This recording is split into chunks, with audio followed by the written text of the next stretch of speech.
afternoon. Is everyone doing okay? Have fun? We've almost made it. Is this day one or day two? This is day one. I've just got here. I was busy with doing other things all day. My name is Kevin Moore. I'm a product manager on the Dart and Flutter team, doing web stuff forever, it seems like, but still having a great time. And this is about a Q&A panel about the future of Dart. Simon was supposed to be emceeing, but I don't know where he is. So like, Kevin, you have a big mouth, so I'm here. Should we really quickly introduce folks just so everyone knows? I said who I am. Hi, hello. I'm Leif Petersen. I lead the team that evolves Dart, that defines the language and defines where we're going to go. And I'm pleased to be here tonight. Hello, I'm Vijay Menon. I'm Director of Engineering for Dart. Work with all these lovely people. Good afternoon. Oh, that is very loud. I am Michael Thomsen. I lead the product team across both Dart and Flutter. I'm still Slava. I lead engineering on Dart. And I'm still Kevin.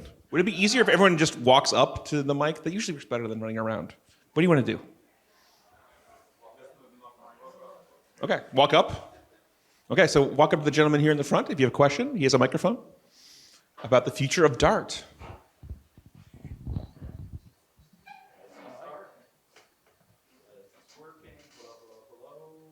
Oh, there we go. Cool. Yeah, so my question is, there's a couple different places where Dart has evolved, and we now end up with two ways to do more or less the same thing. The ones that scream out to me the most are switch expression syntax versus switch statement syntax, and then the other one is sealed classes versus enhanced enums. I'm wondering if you guys have any plans, I know this is a two-parter, for both of them to get us to a place where one could become discouraged and the other be the best practice and support all the features of the discouraged one. The switch one is the one that particularly upsets me. The switch statement syntax drives me nuts, but the switch expression is a bit too limited to use everywhere where you would want to. Wow, everyone's looking at me. What is the answer to this? So this is a thing we think about a lot in general. The question of, because we are evolving Dart and we have been evolving Dart. Dart started from a place that was maybe not where it needed to be. I think all languages probably do, unless, I don't know, maybe some don't. But we certainly felt like we had a lot of things to do, both to catch up and also just because language technology is always changing. So we've been evolving Dart a lot. When you do that, you have to balance off how much you break existing stuff out there and in favor of, and how much you don't, how much you pay the cost going forward of supporting two things and having two ways of doing things. Gentleman sitting towards the front here often said things about, that I think about a lot, about if we are successful, most of our users are in the future. And so we do try very hard to, when we can, to find ways to get rid of things that we think are vestigial, that we don't need anymore. Okay, so that's a kind of a broader context about how we think about that. Within that context, some things are just too hard to get rid of, at least in the beginning. So sometimes we just don't ever think we'll be able to get rid of something. Sometimes we think that the way to get rid of something is to provide a better way to do it and then to encourage the community to move to the new way, or to just see whether the community moves to a new way, see what they do. Like, what does the community do? You guys lead us, right? And then, if possible, deprecate and remove the old thing in the future.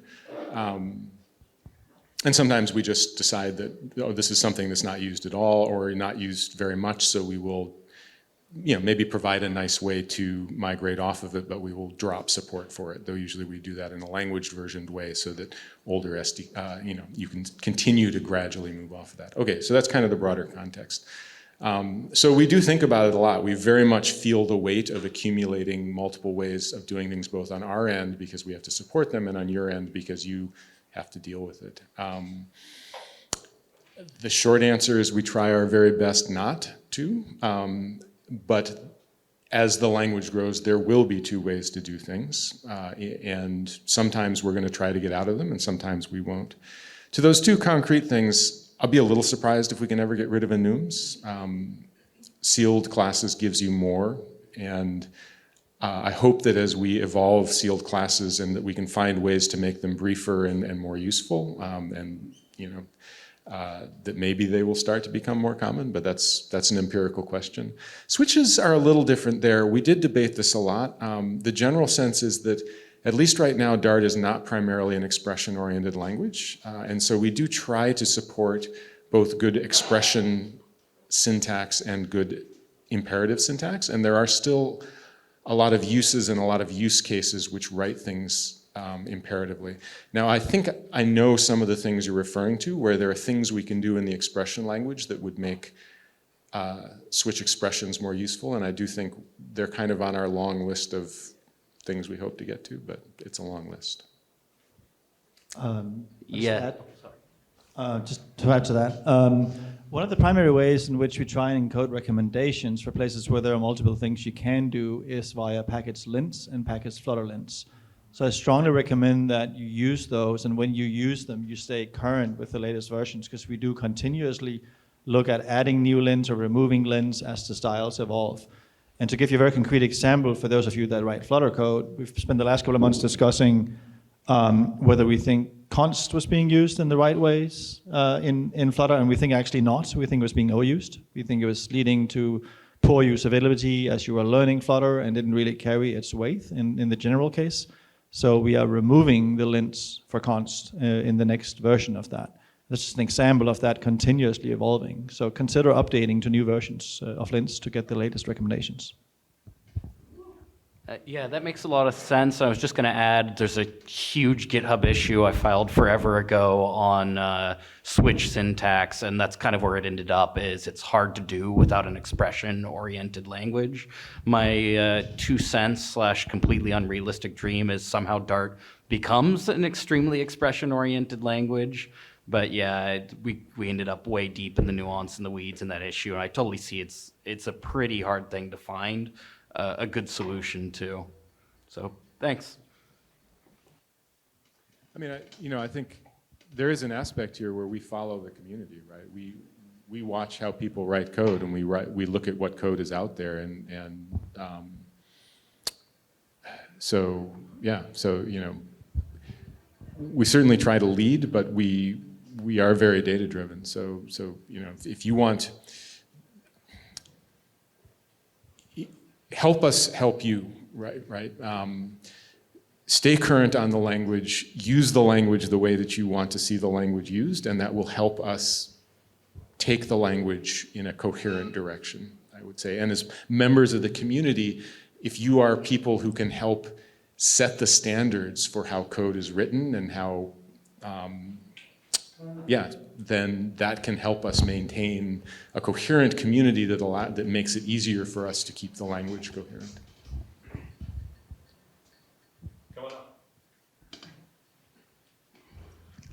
So I've noticed that Rust has a long history of looking towards the community for patterns that emerge and then bringing it into, let's say, the core framework. I'm wondering if you think that Dart and Flutter can use a similar model moving forward, or if you think that we're doing that already.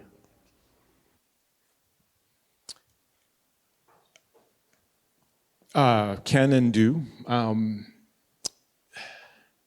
So I would love to have more visibility, more legibility into how people are writing code. And we do talk about trying to build out more there. And I would love to have, if you have ideas about how to make that more legible to us, I'd love to see that. We do corpus analysis. We do pull down all of pub and scrape it, to analyze, like, okay, on average, how many parameters are there to a given constructor, and are they named or are they unnamed, so that we can understand how are people using Dart right now, and how does that affect features that we're thinking about and or considering or should consider. So yeah, I don't know if you'd add anything there. That's the short answer. Is I don't feel it's my job. Part of my job is to have an opinion. I've been working on programming languages for 30 years, and so I do have opinions there, but but also part of most of what I am here for is to be an engineer, a technical expert, right? I can tell you what holds together and what doesn't, but I don't feel like it's my job necessarily to tell you how you should be writing your code. I want to see what you do, what you are doing, and try to make it better and help you make it better. And so, yeah, we are very much driven, data-driven as much as we can be. I'll add, and this is mostly Leaf's team and Michael and others, but like we have the language repository, which is separate from the SDK repository, and you can follow pretty much all of the discussions of the proposals of the language features, the various states of experiments they're under.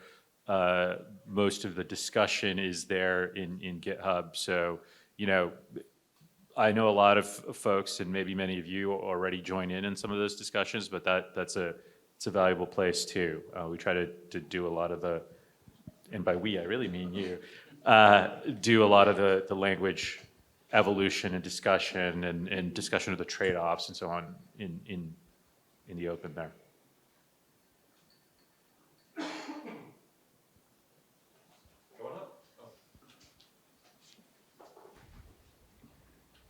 So as Dart progresses, are there any, I mean, it can be syntactical sugar or it can be features. Are there any, is there anything that you're looking at other languages to kind of bring into the fold? Kind of as an example, I've come from the Android side with Kotlin, and we have the copy on an immutable, which makes that object.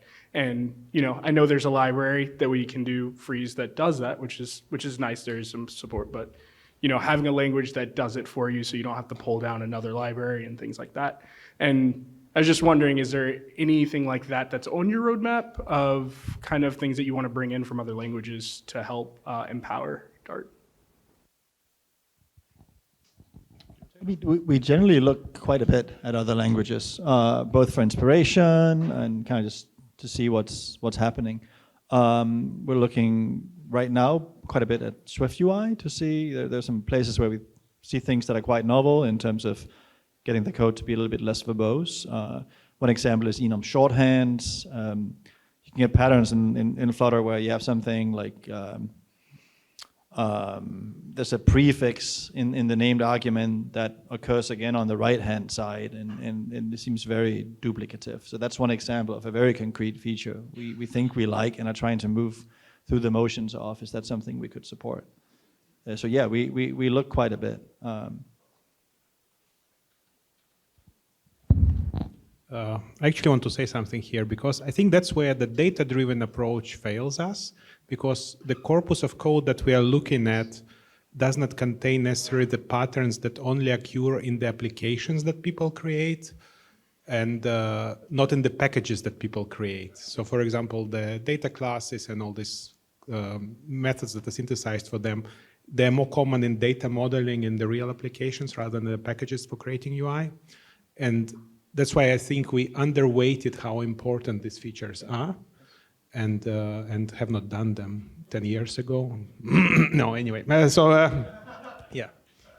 So that's where I think you really can help us by giving feedback, by shouting. I know people are already shouting, but maybe they should shout louder. Yeah. Yeah, I mean, I would say there's two aspects to that. I mean, we do love to hear people weighing in on the issue tracker. We do love to hear people weighing in the issue tracker. It's really valuable of talking about what things are important. I would beg your forbearance that it looks like a big team, but it's a small team for what we build, and we can only build so many things at a time. So things do take a long time. But yeah, there are great limitations to being data-driven for us, and that's kind of what I was getting at a little bit here. Is I'd love to have more legibility into apps and into other kinds of code. And I love looking at other languages. Like I have no problem whatsoever looking at what other languages have done and thinking about how to incorporate that in a way. We've talked in the past of doing usability studies for language features, and we've tried some of that, but it's just tremendously hard for a number of reasons. But one of the things I come back to is one of the most large-scale usability study I can do is looking at a feature that is already shipped in another language and see how it works for people in that language. It's not the same thing, it's not comparable, right? But it's amazing data out there. Like if Kotlin has shipped primary constructors and Kotlin devs are getting a lot out of that, that's really valuable data for us. And we absolutely will look at that and use that as input. There are technical trade-off, issues too. Like I will say it, and that's part of our job. Is like sometimes there are things about the grammar or about the implementation or something that makes something work well in one language and not in another. What is the status and the future of JNI chain? As in a timeline when it's going to be mature enough?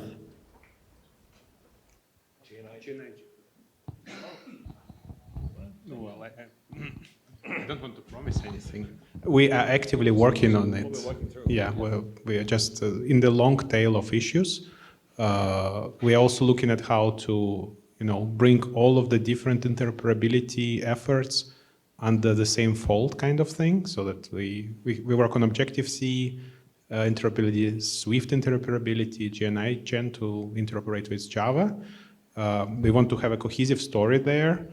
We are looking at some things like, for example, threading model, which previously used to be very different for Flutter versus native development, where you have just a single main thread, and in the Flutter you have the code running off the main thread. The threads are slowly being merged. That will simplify a lot of this interoperability on platforms like Android and iOS. So we're working on it. I don't know any concrete dates I can promise here. From just a pragmatic point, like we're actively working on it. When we think it's good, we'll ship it. One of the reasons we don't commit to dates on this is because if we're not happy with it for whatever reason, we'll delay it. We're not sort of date driven in that way. So as Slava said, we're actively working on it. I think I can add, we have a very small list of strategic initiatives at any point in time that we try and really push on. And this more low effort, more direct native interop is one of them. So this is a strategic priority. It'll take whatever time it takes to get there, but we're extremely dedicated to doing it. It's not just like a hobby or a side project. We just came from this week, we had a team summit here, and one of the main themes we talked about was this. And there's a lot of people working on it. And I think for the first time in this field, we're doing it across both Dart and Flutter. We're making changes on both sides. We are making threading changes in how Flutter is architected, for example, to make this work better. Hi. People have been kind of bouncing around the questions I've been kind of coming up with anyway, but what I'm curious about is if any of you up here have a feature you'd really love to have added, maybe we've looked at, and it's just really not feasible for Dart. Is now the semicolons chat? Semicolons. I think that's a really good example, actually, because it's software, so we could do anything. Right, we really could do anything. It's typically about the trade-offs and getting to a place where we don't think they're the meaningful trade-offs. And that's what happened with semicolons. We wanted to get rid of them, but the thing we realized is that it would lead to a massive redesign of core parts of the syntax. To give you one example, there's no keyword before there's a function in Dart. There's just a type and then a function name. And that led to huge ambiguities in how we had to parse things without the semicolons. So to ship semicolons, we had to rework like half the Dart grammar, and that just didn't feel like the right investment at the time. So I think that's a good example of us arriving at a place where we understood the trade-offs, and we weren't willing to kind of take those trade-offs in terms of the cost-benefit kind of analysis. Make sense? I'm guessing we all have lists up here of things like, was that a good thing to add? I often wonder, like, should we have just made generics invariant at some point? Do we really need dynamic in the language to the extent we have it? I know some people like it and it's useful and it's hard to change, and most of all we're pragmatic. But we all like Leaf said, it's hard to kind of do the usability study. It's hard to like understand the full implications of something, and we work with what we have. So I think we always learn when we do things.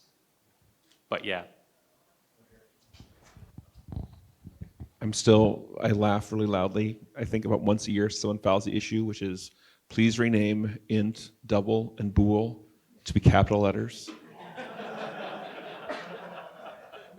And I agree philosophically, but practically I'm like, have you coded more than 5 minutes, like the amount of time and effort? So if I had to go back, maybe, but I think we're all okay with that, right? Generally? Okay. We'll finish macros instead. How about that? And I think this is, this gets at a number of things around our ability to evolve the language that I think depends somewhat on again, you all and sort of the community and the community standards that develop. So one of the pieces there is that there are at least 2 reasons why we decide we cannot do a thing. One of them might be, okay, like with semicolons, it's really complicated to fit it into the grammar as it exists. Well, there's actually a piece there that's embedded in there that's related to the second, which is, the other is it's just too breaking. Like, I could do this, but it's going to break so much code out there that it's going to disrupt the ecosystem. And semicolons maybe, in some sense, it reflects the fact that those 2 interplay, right? Like, we could change the language in a way to make optional semicolons very possible, but it would break a lot of things. The thing I'm getting at is, this is again somewhat driven by the community. Like, the more open the community is to accepting some level of breakage, again, we try to make it, easy to deal with, but also, we have continued to try to build out technology to make evolution of the language painless.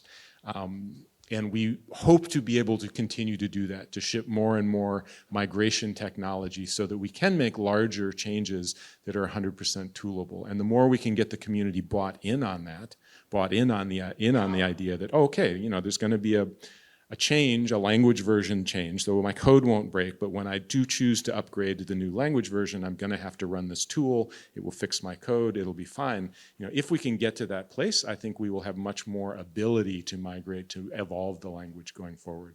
And so that's something I really hope we can do. I noticed that in order to support the stateful hot reload on Flutter Web, you basically had to go deep within the entire Dart VM. And I guess the question related to that is, what were the major pain points in discovering that it's such an existential change to the whole language, mostly to the way, Dart is managed underneath the hood? You mean, so to do hot reload on the web? Yeah. My understanding was that you had to change a lot of the VM just to make that work, and the VM is separate. I mean, the fact that the VM works in the way it does. I'm sitting next to Slava, so he can correct me. He knows more than I do. The way that the VM was architected to support hot reload initially was amazing, just on the native side, right? We have done an amazing amount of refactoring. We're working on this. It's called the Def compiler.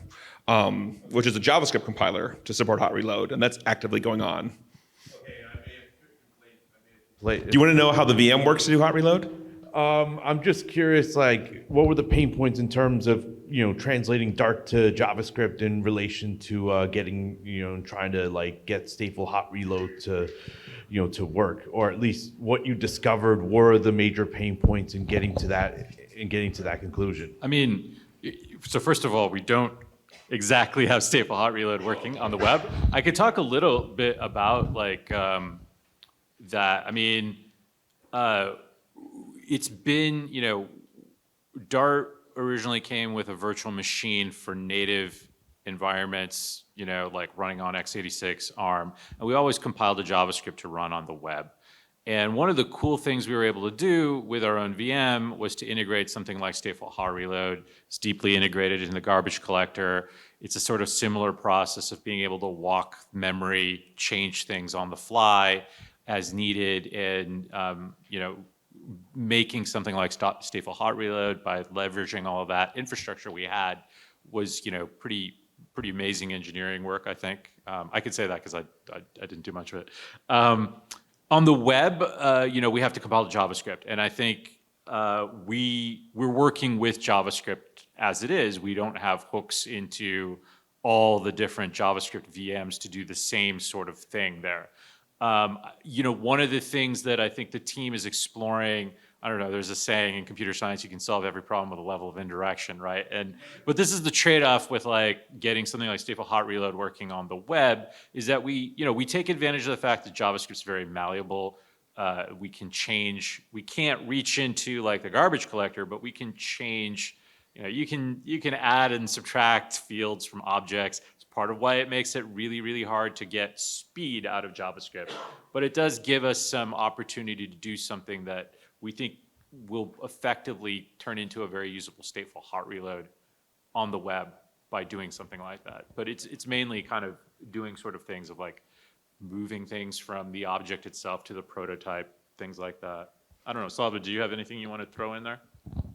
I mean, the most important thing here to understand is when you do engineering, you make choices in the context of your current plans and you make trade-offs. So when the DDC, the development compiler, was developed, they did not think about hot reload as being a thing that DDC will support. So they made choices to shortcut certain things, to not have indirection, represent certain things in a more compact or more direct way. And this goes against the ability to replace and patch these things later. And that's what the team is doing now. They're basically putting back these hooks and indirections to enable this runtime patching, because now we want to support hot reload, right? So it's just basically the path how you got to the current state is based on the context within which you develop the technology. And just color commentary. I do find it fascinating because we're obviously very excited about WebAssembly. I don't know if everyone's here's seen finally Safari came out in their tech preview with WASM GC support, and we have been able, not Flutter yet, but we have gotten Dart compiled to WebAssembly and running in all three major browsers now, which is great, just the tech preview in Safari. And it is an interesting irony that the benefits of WebAssembly in terms of performance and code size and things are spectacular, but we can't do, or at least feasibly, practically doing it in WebAssembly, like the things that make JS bad for performance and arguably in some cases security are actually what make it great for hot reload because we have this malleability. So I tend to be a WASM maximalist. I think that's going to be the future of a lot of what we do on the web, but we still need JS, like just to get us our hot reload and our dev experience. So it's I still have great love for JavaScript. It's a really good observation, by the way, that like there is this kind of interplay between language design, and things like stateful hot reload. I think when we made the jump from Dart 1 to Dart 2, for those of you who are around for that, we went from a very dynamic language to a very statically typed language. And we weren't, it wasn't obvious that like, can we be statically typed and have something as dynamic as stateful hot reload in the same language? And I think, that was a fairly tricky thing.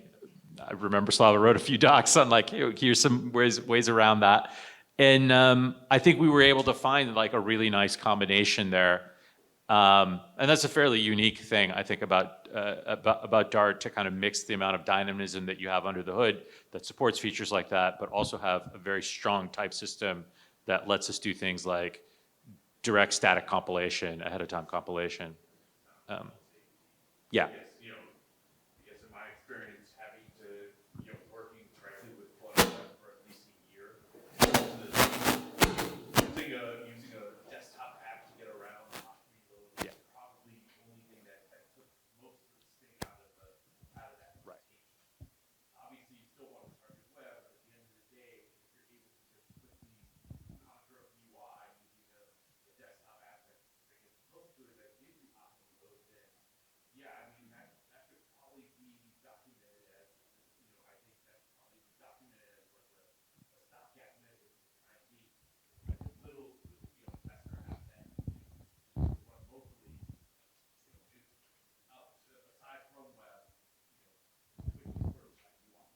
That's great feedback. I think that's what, dev tools, generally people run it as a web experience, which is spectacular. But yeah, like the dev tools team uses desktop for a lot of their development for that reason. So that's very good feedback. We should document that more. And get Firebase to support desktop, but that's a different thing. Right here, yeah. So will Dart remain devoted to just Flutter and let's say server-side, like server-based applications? Because I thought there was like a motion to bring Dart to other frameworks like Angular. I thought it was like an Angular Dart sort of. Let me answer that question. It's so funny. For 5 minutes, like it was sourced in Dart. Like the crazy story of Angular is insane, right? I mean, we'd like to bring to other frameworks. I mean, Jasper is a great example. Craig was it last week? 2 weeks ago. We had Killian on talking about Jasper. Obviously, I'm a server maximalist as well, and excited to get Dart running on the server. And we have great conversations with cloud folks and Firebase folks about these things. Just last week, I talked to the app hosting folks and figuring out our future there. I think making sure we nail the Flutter scenario is super important for us. But just like, in the Java ecosystem and the JavaScript ecosystem, like having one language when you're, to deploy your front end and your back end makes lots of sense. I think we've been trying to be mindful about supporting the community there. Like I did some initial work with some other really smart people about the Shelf framework, but then seeing things like ServerPod and Globe and other efforts run the server is spectacular. And then our job, I think, is thinking about, okay, is our HTTP stack super fast? And are we doing concurrency well, like handling those low-level bits? But we have subtly changed our messaging around Dart as like not just a client UI framework, a client UI language, but like a great general purpose language. Maybe not a systems language, we should stay kind of where we are, but I think it's good that we evolve there. I think we'll probably keep our Flutter focus. Fun fact, there are inside of Google more Angular Dart developers than Flutter developers. I haven't checked in a while, but I don't think that's true outside of Google. Angular Dart isn't open source anymore, by the way, but it is used by a bunch of enterprise applications inside of Google, including like if you go to like AdWords or ads and you're buying an ad or running an ad campaign. That is still Angular Dart code, and I guess that's part of Google's business model. I don't think I have to talk about that. But Dart was always built for from the beginning, kind of focused on multi-platform, focusing on the early days. We were always compiling to JavaScript. We were always running on native platforms. That's always been kind of the strength of Dart. It's been sort of the ability to run many different places. And I think looking for, use cases that are very kind of, that take advantage of that, right? Like places where people want to share code. A lot of the interest in Dart on the server, and I think many people here are doing lots of great stuff there. And we want to see that happen, but it's kind of because people want to share code, I think, or share expertise. And yeah, we're excited to see that happen, for sure. I'm repeating by now, but I think it's worth repeating. We would all love to see Dart being used more widely, new frameworks, new areas, new users, but we would lean on the community for this. Like we cannot do all the frameworks. We should not do all the frameworks. That is not how we run a platform. And we try and remain, create a lot of architectural separation between Dart and Flutter. So even though we do a ton of co-innovation, there's architectural separation, and we want it to be used from all places. And please give us feedback if there are areas where we need to advance Dart to make it more broadly applicable. We're very interested in that feedback. Two quick things to add on. One is if you're talking to folks about this, the reminder that our whole analyzer, Dart formatter, the two JS compilers, DDC and Dart.js, our WASM compiler, are all implemented in Dart. And pub.dev, millions of hits, I don't know what the number is, but lots and lots of hits a day. Most of Dartpad is written in Dart. Like, we run this every day. That's point one. And point two is, at least some of the things I'm pushing on are trying to make it easier. Like, I didn't get, one of the Johns wasn't here this week around moving some types from Flutter into a package, the listenable interfaces and a couple things. I know lots of people are excited about that. Like trying to be wise in those cases so we can share more code and you don't need to be in Flutter for things. So, but again, it's not like changing the universe. It's like, okay, are there targeted things we can do to improve that story, to enable the community? In the Dart SDK repository, I've noticed that there's work being done on a bytecode compiler and an interpreter, and I was wondering if you could share a bit about the motivation and use cases for that. Yes, it's, by the way, not the first time we are doing exploration of this thing. If you paid attention, this bytecode compiler is a revival of a bytecode compiler that was already there several years ago and got deleted, and now it got undeleted, and maybe it will get deleted again. I cannot promise anything. It's just something that we do every so often. We like Dart right now exists mostly as an AOT compiled. Dart right now, you develop in a very dynamic fashion. You have hot reload and so on. And then when you deploy, you compile it ahead of time and you cannot update it easily. There are use cases where you want to maybe send some updates dynamically to the AOT compiled Dart code. Like for example, you want to run a quick experiment or something like that, or replace part of a UI, things like that. And we are looking at these use cases and we want to experiment with them. Yeah, I think that's why we are doing it. But we have not yet fully decided whether we ship it or not. It's Michael. He's being asked every morning he wakes up, are we going to ship or not? I mean, to be fair, I think you asked me yesterday for the first time, so yeah.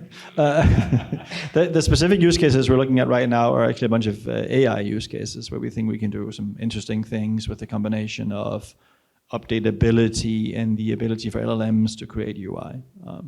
But it could be used for other things maybe. Yeah, there's lots of interest in server-driven UI, SDU, right? So that aligns there. And just an interesting add-on, because I always say add-on, we're also doing work so that initially it'll work with DDC. It does work with DDC right now, which is great. And working on also supporting it with WASM. So we'll be able to have updatable UI across, and guess in theory, we're experimenting, but across all the platforms that we support. Hello. I have a question. How do you see Dart's interoperability with platforms and other languages expanded in the future of Dart? The interoperability of Dart and other platforms? Yeah. Well, we want it to be seamless to the extent that it is possible. So if, for example, an Android releases a new version of some API, you should be able to use that API from the day one. So that is the kind of a goal that we have for ourselves, that you don't need to wait for somebody to wrap it up in some message channel-based pub package and publish that package and so on and so forth.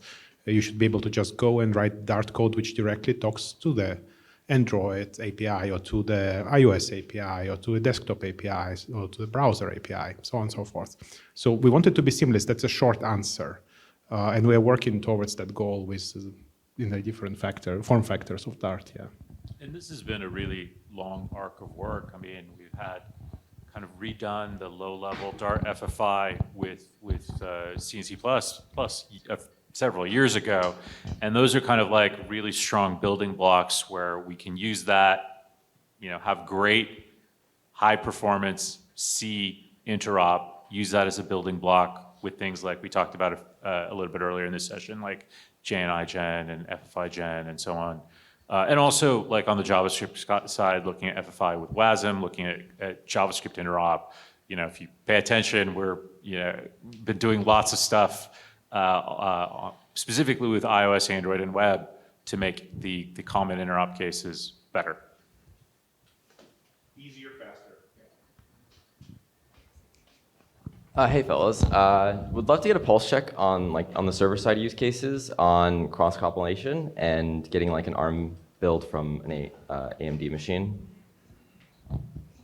That's actually something that we are looking at providing, because we are interested in use cases of Dart embedding outside of Flutter. So we are looking right now at extracting the necessary bits and building necessary artifacts for embedding Dart into other applications without actually embedding the full Flutter. And that also includes ability to cross-compile. So we will package that. I cannot commit to concrete dates, but we actually have people working on it. So I've got a fun political question, and if you don't want to answer it, I'll give you a second question to answer instead. So a lot of people, and I actually believe it's not to be concerned about, but a lot of people that are looking at Dart and Flutter for the first time are like, that's a thing from Google, and I'm not certain I want to commit all of my stuff to Google, right? And so, right. So one of the questions is looking at some of the other open source languages like Rust. I don't know about Kotlin, but they have an open source governance committee. Has Dart thought about the idea of, still letting Google be the primary financer, but moving to an open source governance model? If you don't want to answer that, can I have if let in Dart? I'm happy to answer it. I've been on the Dart team for about 9 years or something.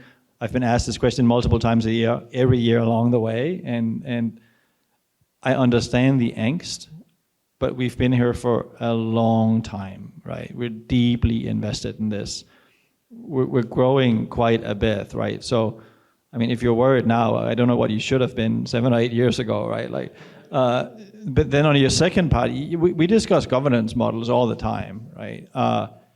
But there's also a little bit of, I'm not sure it's appropriate for me to force onto the ecosystem what the right model is, because that should at least be a dialogue. I talk to people all the time. I don't know if David from VGV did his talk yet. Was that today or tomorrow? But I know he has thoughts on it. So it's ongoing. We don't have any concrete proposals, if that's what you're asking, but we also have no firm made-up opinions about one way or the other. Yeah, it's something we discuss all the time. Like engineering features, I don't have a timeline. But, I think if we felt like it was for the best, we would push harder in that direction. I think we're cognizant also of just like, right now, we've been really ambitious with the language, I think. Just in the past several years, making big changes. Null safety was kind of a big breaking change, right? And we've been very focused on moving pretty quickly with the language because we saw a lot of things we wanted to do. And so that probably shied us away to some extent to say, okay, well, we see a lot of, and by the way, a lot of that is driven by what we see from the community, right? Like, okay, there's some big targeted changes. We've got a kind of clear direction of what we want to do. Let's just do it. But, over time, I think we may have less of a budget for doing breaking changes like things like null safety, and also want to lean more into the community of like being able to kind of evolve the language in different ways or evolve the implementation in different ways. But yeah, nothing really concrete to say here, but it's certainly not a verboten topic by any means. I want to say something. So sometimes when people ask this question, they think that things will start moving faster or in direction that they prefer the things to move if Dart was governed by some sort of external body. But I think it's not so trivial. And if you think now things are moving slow, just look how things will start moving if there are 10 different companies involved in the governing body for one programming language. You can look at C++, what happens with C++, or any other programming language which is like designed by committee. It's a different world altogether.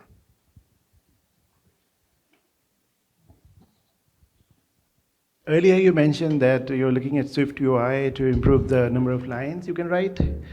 I'm wondering, like, is there something you can do to improve working with animations? Like, everybody knows that Swift UI and animations are very effortless, and in Dart, in Flutter, you have to create a stateful class, extend with single provider, single taker, and then create animator controller, and then dispose them. If you don't dispose them, there are consequences. So are there any plans to reduce the number of lines you could write with animation? There's absolutely things we could do. As I mentioned, we just came from an internal summit the last couple of days here in New York with the whole team across Dart and Flutter. And one of the talks at that summit was actually a team member proposing we should do something radical about animation APIs. So it's an area we are aware of. We even have some ideas, but nothing concrete yet. But I think we are aware that certain animation use cases could be a lot nicer. Yeah, I have a question regarding like the entry into Flutter. Like for me personally, going into Flutter was relatively easy because Dart is follows the same of the very familiar syntax of other languages, like C, for instance, which was amazing. So just in your plans for maybe making changes to Dart, do you have like a standard which you would like to stick to? Specifically when it comes to like not getting into Flutter as a beginner and having to learn Dart as a programming language first? We have no plans of changing the programming language of Flutter, none. And it's not sort of just, a kind of a self-imposed kind of limitation. We've looked at this multiple times, and it just doesn't make sense, right? Like we very deliberately picked Dart because we needed certain attributes around the developer experience, hot reload, as we talked about, the runtime performance, the broad set of platforms supported. That still to this day, I don't think anyone has caught up on. And we continue to co-evolve Dart and Flutter together. On the first thing you said about new developers, we're very aware of approachability being one of the core values of Dart, and it is something we spend a lot of time on discussing in the language team, not adding too much, and when we add it, take care of like incremental complexity, that the complexity of the language can grow as you want to learn more paradigms, but that it's relatively simple in the beginning of your journey. Yeah.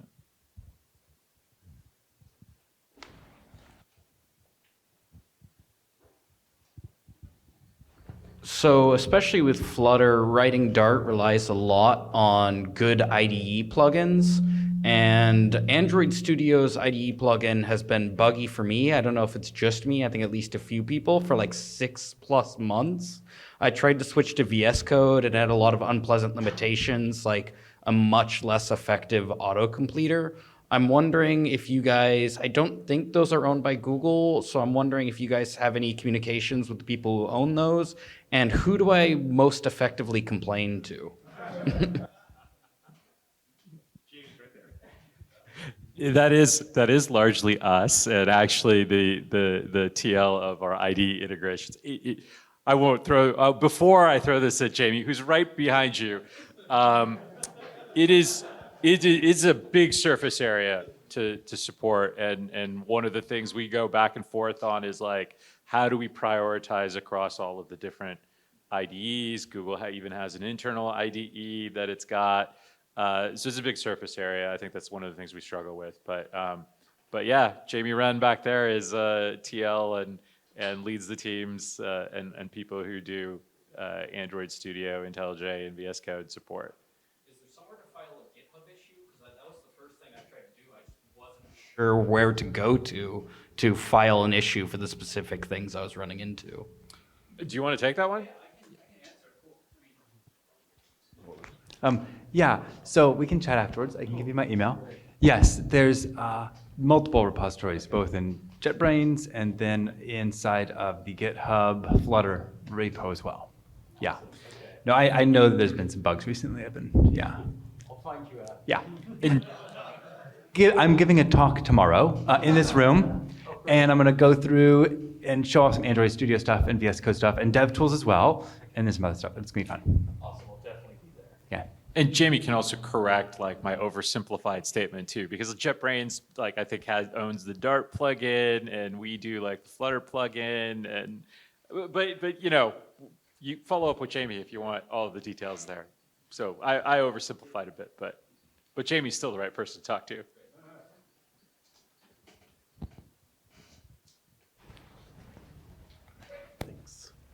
Hey, I have a quick question. Since we're all here to kind of like celebrate the Flutter community, I'm wondering what your thoughts are on community contributions to Dart, things that can be improved. Are you happy with the level of contributions, not just to like documentation and issues, but actually source code being written for the Dart VM, and like anything that we can do to help? I just start and then we can pass down. So Dart is a big collection of things, and some of them I think are already fairly easy to contribute to and get a lot of contributions. For example, our packages, but it's a range, and at the other end of that range is the VM, which is probably one of the hardest things to contribute to. But that's not unlike the internal process, right? We would not put a new hire right out of college on refactoring the inner workings of the VM, but it would probably start somewhere else first, right? So it's a broad collection of things. But yes, we would like more contributions.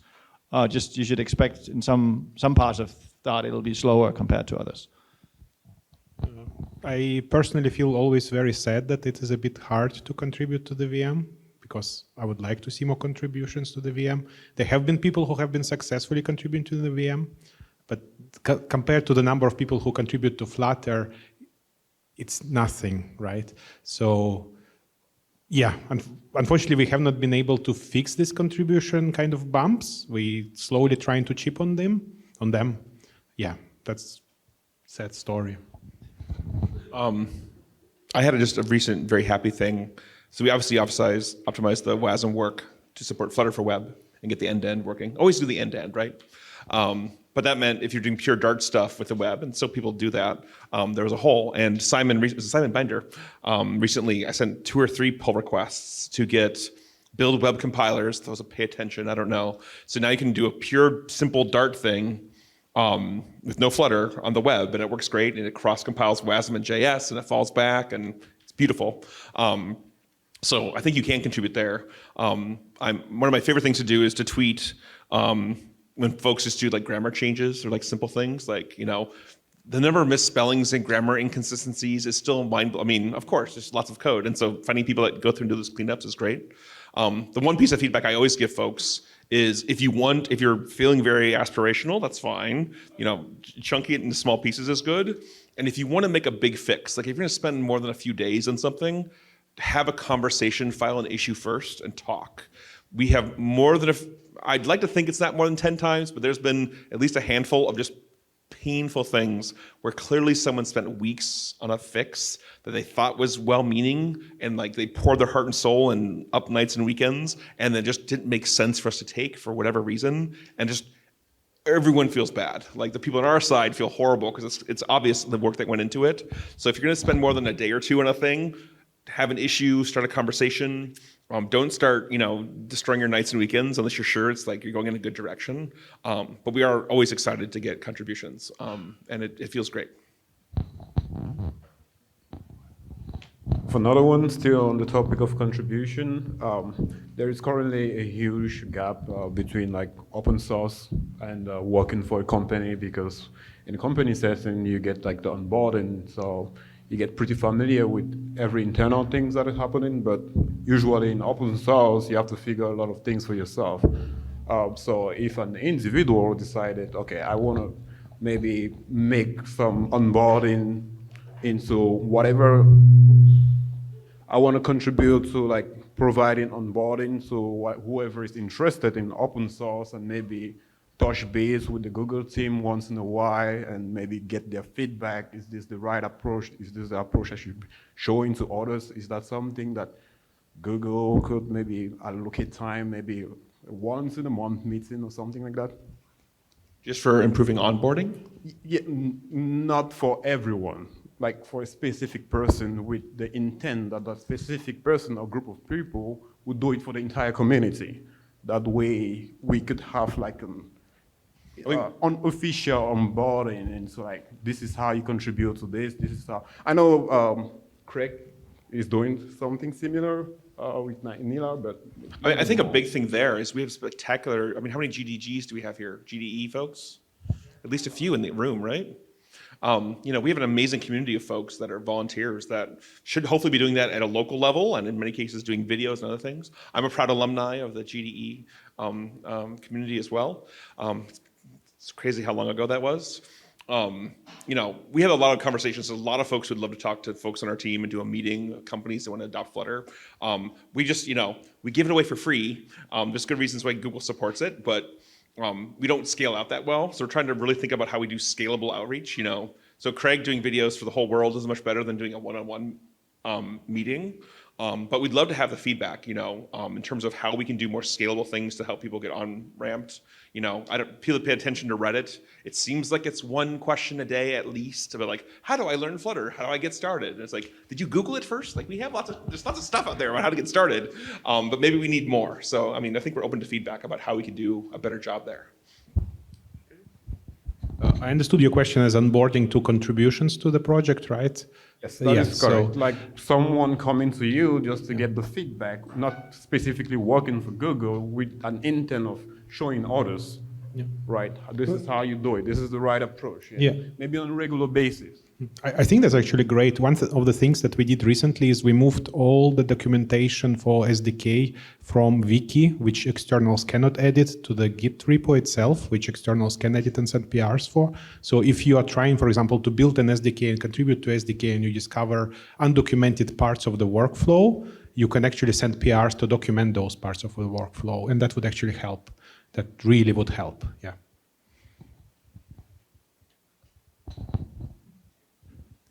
We're out of time. Closing thoughts? I just wanted to say thank you. We've said this a lot, and we really mean it. One of the critical components of the magic of Dart and Flutter is the community. So thanks, everyone. And there's a number of us here tomorrow, too. So if you have any thoughts or feedback or just want to say hi, stop by.